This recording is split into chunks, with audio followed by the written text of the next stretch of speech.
Philly film. Games. It's over. Welcome back to Philly Film Jaguars. We're taking on the Mechons again, because, you know, this game, that's all you do. A lot of it, yeah. And while we were off camera, we were joking that, like, all the Mechons have different numbers, and the Mechon 64 is actually the worst. The worst Mechon. He's like a steam-powered little, like, pair of legs. That's all he is. But it also has that expansion slot, and then it becomes halfway efficient. Yeah, it becomes better. Just a little bit. Damn, 4,000. Yep. Just throwing out these big numbers now. Going for the back attacks. Yeah, back attack. Gotta pump up the volume, Ryan.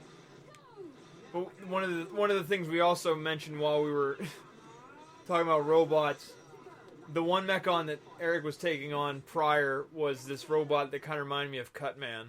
And I was telling him a little bit about Mega Man lore, since Eric has never played a Mega Man game other than Mega Man 2.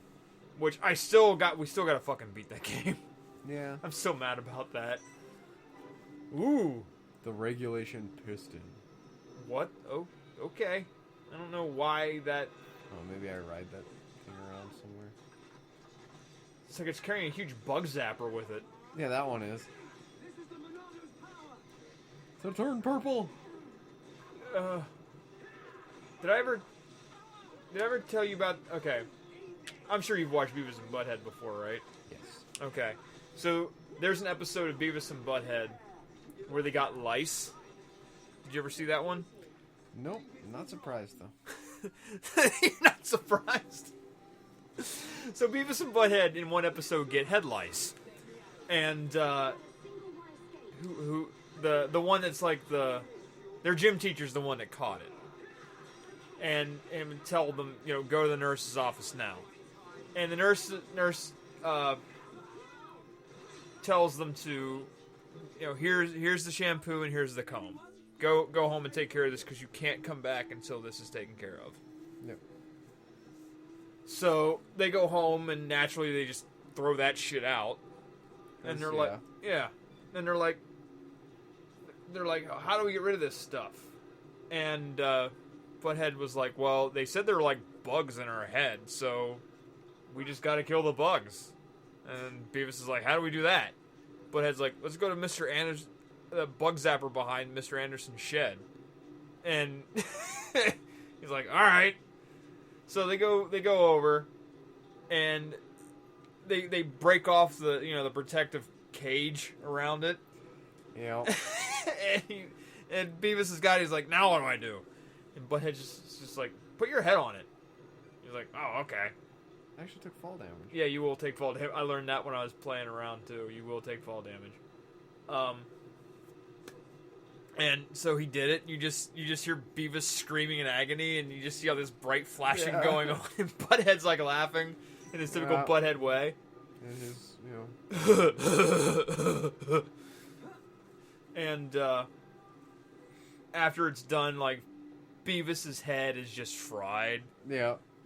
Kind of looks like one of those Looney Tunes that just, like dynamite blew in his face. Yeah. He looked like that. And he's like, so did it work? And Beavis is like, yeah, my head doesn't itch anymore. And like a second later, he starts frowning again, starts scratching his balls. And he's like, but my balls itch now. He's like, now what do I do? And Butthead's like, well, just do it again on your balls. Yeah. He's like, oh, okay, that's really smart, Butthead. And he fucking does it. And shocks. He screams even louder. Just electrocuting his nuts off. Oh, it was so good. Oh, that episode is one of my favorites. Most of the times when they did something with their neighbor, Mr. Anderson, was probably like my favorite episodes. Oh, well, she fell. Because, bye. Bye. That episode was good, and then one of their very original, whoa. Woo. That would have been quite the fall damage. Yeah. Shortcut right to the objective. Yeah, we're here. Thump. You got like you got like half a health point left. You're like, oh god. Oh, there's a tree trimmer. Yeah, there's that guy. But one of my favorite Beavis and Butthead episodes was from the very first season, back before the whole fire episode happened with that shit, which I always get grumpy about that. But, Jesus, 6,000. And it still only knocked half of his shit out. Yeah, they don't care. No. Clearly they don't. So, in one of the first season of Beavis and Butthead, Mr. Anderson is paying them to paint his house. So he's like, well, you just can't paint it. You got to strip the old paint off. Here's some paint thinner and some, so you can, get this old paint off before you apply the new paint. They huff the paint thinner. And they are just higher than kites. Yeah. Because you can do this in 1992 on cable television. Yep. And so they huff the paint thinner. Then they start painting the house anyway. They didn't even bother, stripping the old paint. Yep. Well. First, they start painting things like the anarchy symbol and AC/DC rules. And at one point, they started painting the cat. Yeah. They painted the cat. They set a bush on fire. Like, it was just a total mess. Oh, God. That was when they were really good. Like, well, you were too young, but you do know about the fire incident, right? Mm-mm. Okay, so way back in the day, Beavis and Butthead, especially when they were watching the music videos, Beavis on occasion would just start saying, fire, fire, fire, fire, fire! Like, that would be his thing. Yeah. Well, anytime he would see fire, that's what he would say. And, some kid, he might have been like 10 or 11 years old. Yeah. Set his mattress on fire in his own home. And it ended up burning down the entire trailer. And I think it ended up killing his 3-year-old sister or something like that. And they blamed the incident on Beavis and Butthead. Because he apparently his parents just let him watch it. And he would... Because that's what he was saying while he set the mattress on fire was, fire, fire, fire! Uh-huh. And it caught the whole place on fire and a whole catastrophe. And I mean, that's sad, but the fact that they blamed the show on that, and then they made it a rule that Beavis could no longer say fire. So, the people behind this series just is like, really, this is what we got to do now? So they did everything in their power to just totally fuck with that censor. Mm-hmm. So they would, like, Beavis would start saying things like a liar and Meyer and like all this other shit. Oop.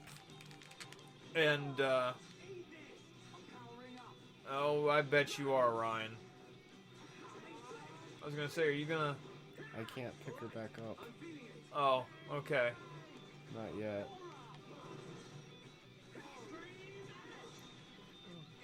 But, yeah, like, eventually... And I don't know how long they had the censor on, but, like, I think around their last season, he got to say it again, but he only got to say it once. Just one time. Yeah, like, he's like, yeah, I like... fire! And I was like, I'm like, really? Yep. It's been like 4 years since this, isn't it? And now you just finally get to say fire. I think when they brought it back like a couple years ago, he was allowed to say it again. But I don't think Beavis and Butthead had the same oomph as that, because it just. And I think I've discussed this before, that Beavis and Butthead now is almost too smart. Yeah. For MTV. And I think especially because Beavis and Butthead then had access to music videos, so they could, because that's what MTV was. And you could constantly make fun of the music videos and shit like that.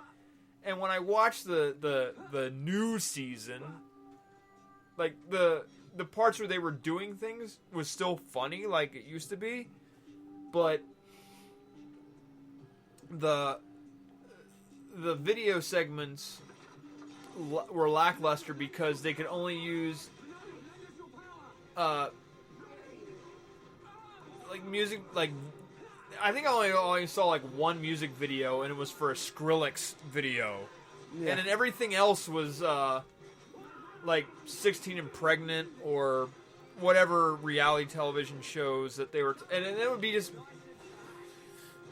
It would just be Butthead making social commentary, and it just felt so wrong. This is not... Like, you know, you've got this guy named Butthead who's making more sense than whatever's going on screen right now. Mm-hmm. And it just felt so wrong and weird. And I think that's the reason why it didn't last too long. Because, I mean, Mike Judge had worked on King of the Hill for how long? Yeah. And he got, you know... His writing skills had definitely improved, and he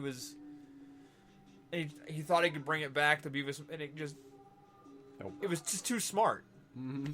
And I think that's what killed it, which is kind of weird to say, that Beavis and Butthead was too smart for its own good. Yup, it was ruined by being an intelligent show. Yeah, but even then, it sort of was, even though nobody thought. The old show was pretty intelligent cause it's hard to write that stupid. Yeah. It is very hard to write that stupid. Because Lord only knows there were times when it's just like, I mean, the basic slapstick stuff was great, but then there were other times when it was just like, wow, that's really cutting deep into like what's going on. Mm-hmm.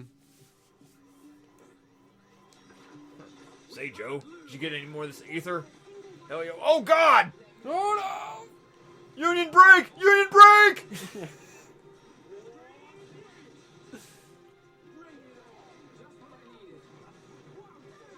I just had a thought. They're sitting there mining. And they're like, hey, Joel, you ever think sometimes we're just cogs in a giant machine? I don't know. I don't know, Randy. Never really thought of it.